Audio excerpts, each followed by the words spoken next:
Saya mestinya nggak duduk di sini dan nggak kehilangan dua posisi dalam satu malam itu kalau Mas Anies bilang iya gitu. Sebetulnya kami minta setelah beliau mengatakan beliau sudah akan sumpah 5 tahun, beliau harus setia kepada sumpahnya kepada rakyat dan sebagainya, ya kan?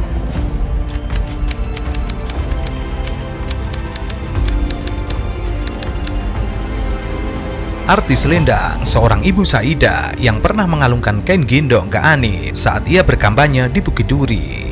Anies bercerita, waktu ia berjalan di Bukit Duri, kira-kira beberapa bulan yang lalu, seorang ibu datang dengan menggendong anak, lalu pakai selendang. Ibu itu melepas selendangnya, dan selendangnya itu dipindahkan ke dirinya, dipasangkan ke pundaknya. Lalu ibu itu bilang ke Anies, tolong pakai selendang ini, tolong gendong anak-anak di Jakarta. Anies mengatakan, pemberian kain gendong itu sebagai simbol amanat warga yang dititipkan kepadanya. Kain gendong yang diberikan kepada Anies merupakan amanat untuk menuntaskan pendidikan anak-anak yang ada di ibu kota. Apalagi ini saya bawa di sini nih, saya terima selendang dari sebuah ibu di Bukit Duri namanya Bu Saidah. Bu Saidah itu menyelendangkan kepada saya kainnya untuk menggendong anak sambil beliau mengatakan, Pak Anies, saya titip anak Jakarta, gendong anak Jakarta.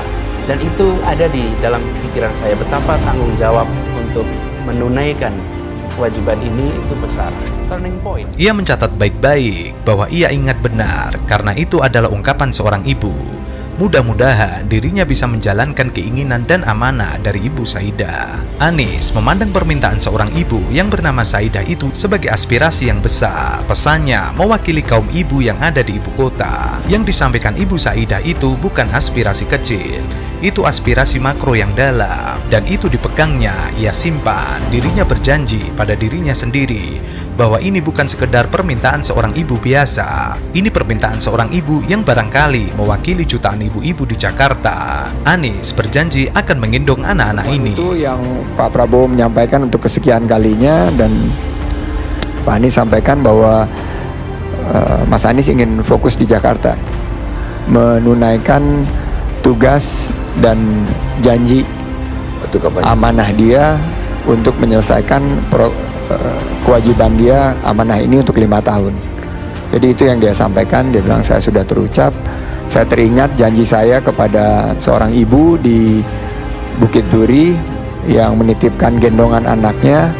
Ibu Saidah itu bilang bahwa gendongan ini mohon Pak Anies bawa, dan waktu itu kebetulan saya ada di sana, mohon digendong seluruh anak Jakarta, jangan sampai ada yang tidak mendapat pendidikan yang tuntas berkualitas.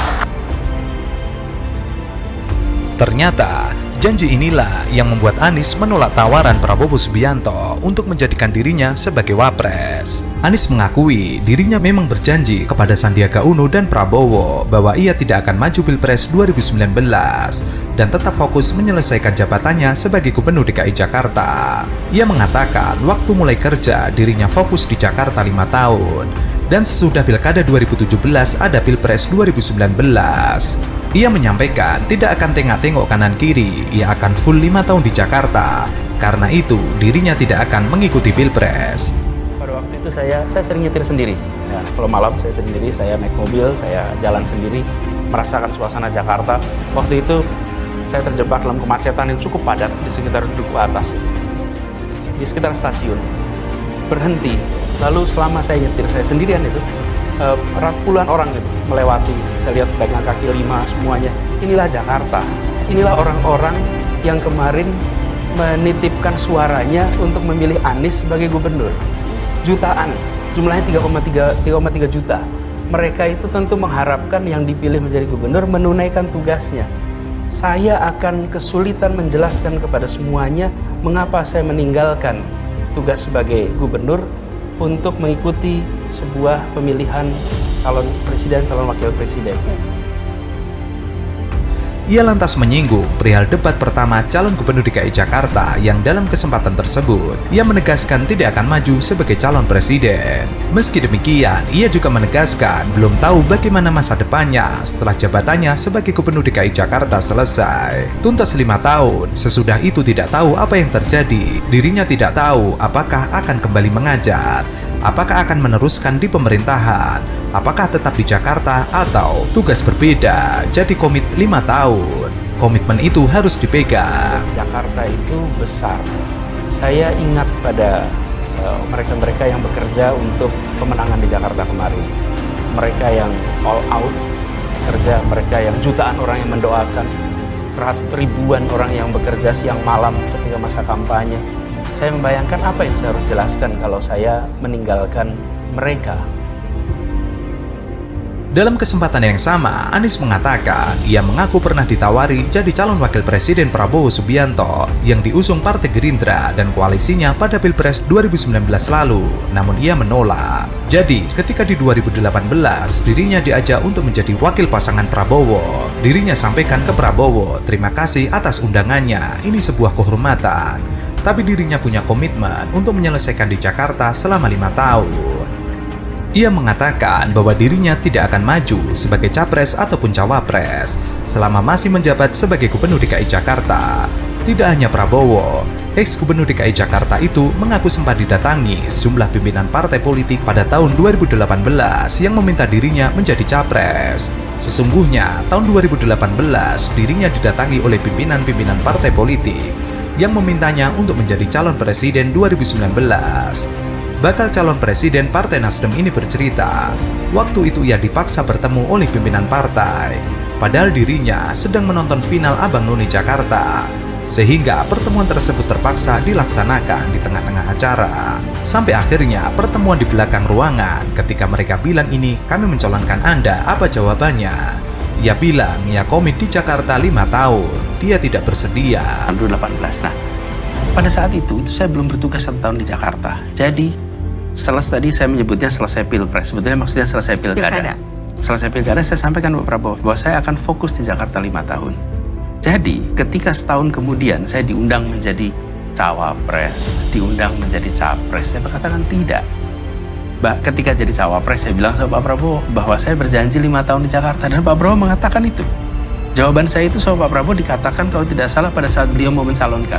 Di rekaman yang sama pada malam itu waktu Nana tanya, itu saya ditunjukkan waktu itu rekamannya Pak Prabowo di Masjid Sunda Kelapa pada saat beliau akan maju mendaftar. Saya akan minta produser, boleh tolong produser dicek supaya nanti saya akan bisa kita lihat juga. Boleh diteruskan dulu Mas Anies? Ya, jadi ada di bagian awalnya bahwa Pak Prabowo menyebut Anies berjanji 5 tahun di Jakarta.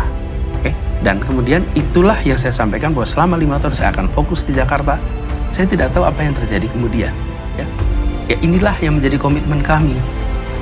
Jadi kami ingin memastikan bahwa apa yang dilakukan oleh semua pendukung untuk kerja di Jakarta jangan ditinggalkan.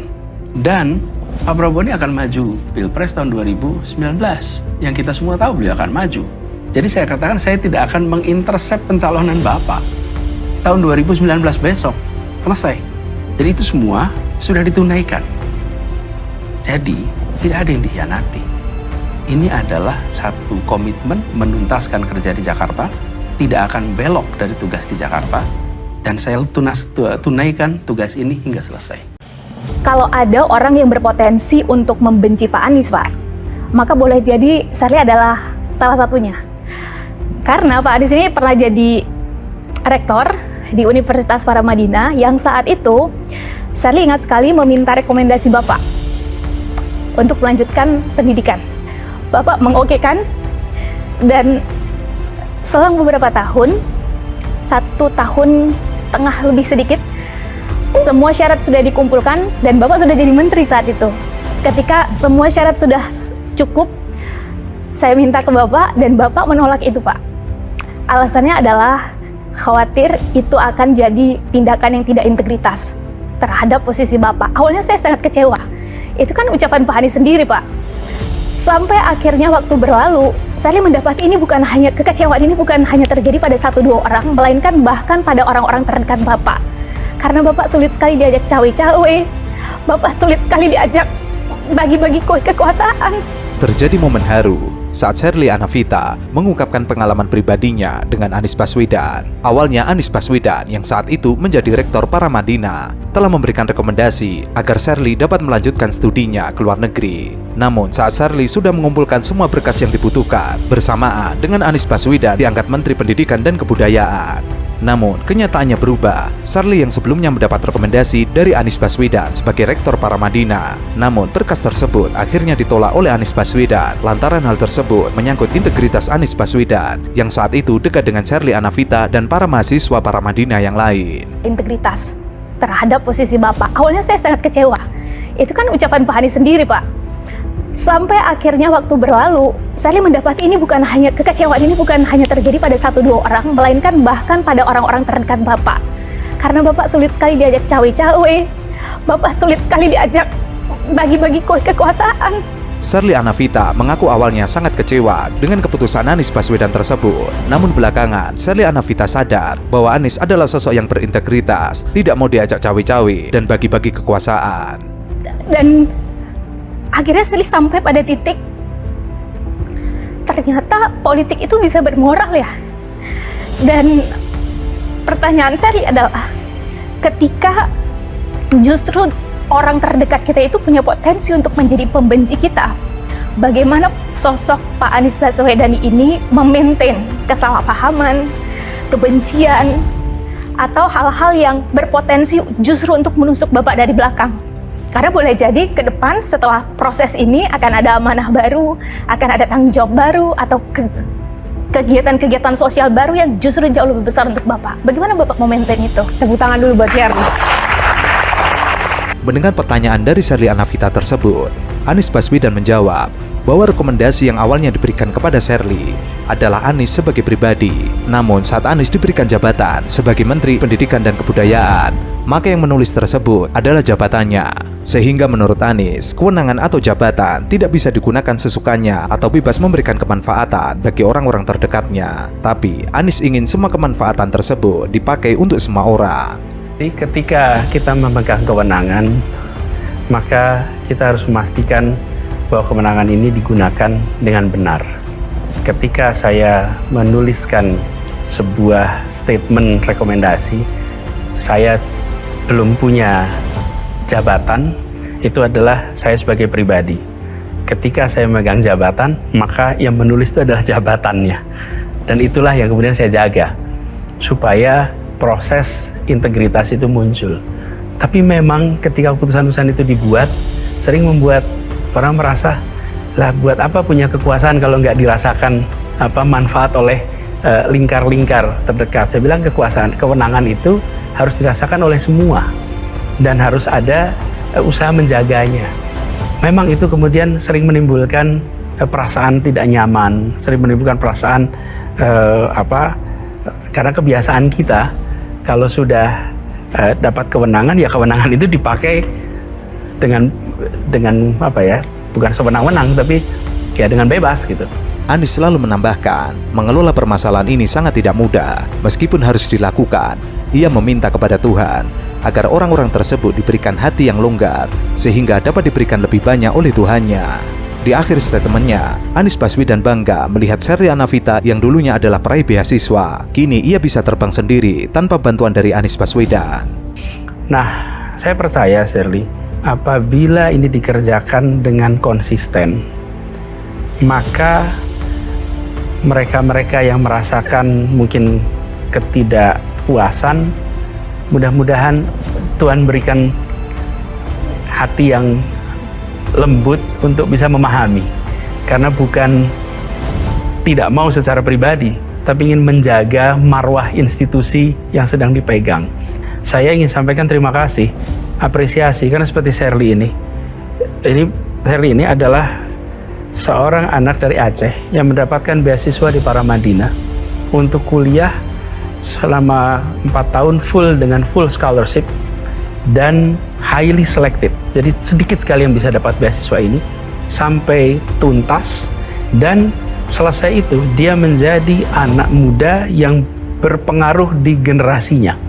Saya termasuk yang sangat bangga, dan saya lebih bangga lagi. Kenapa? karena dia mendapatkan itu semua tanpa ada tanda tangan Menteri Pendidikan dan Kebudayaan. Tapi dapat itu semua karena dia sebagai pribadi. Saya mencintainya sebagai anak muda Indonesia, dan saya percaya bahwa dia akan bisa take off terbang walaupun tidak harus pakai sayap dari tangan Menteri Pendidikan.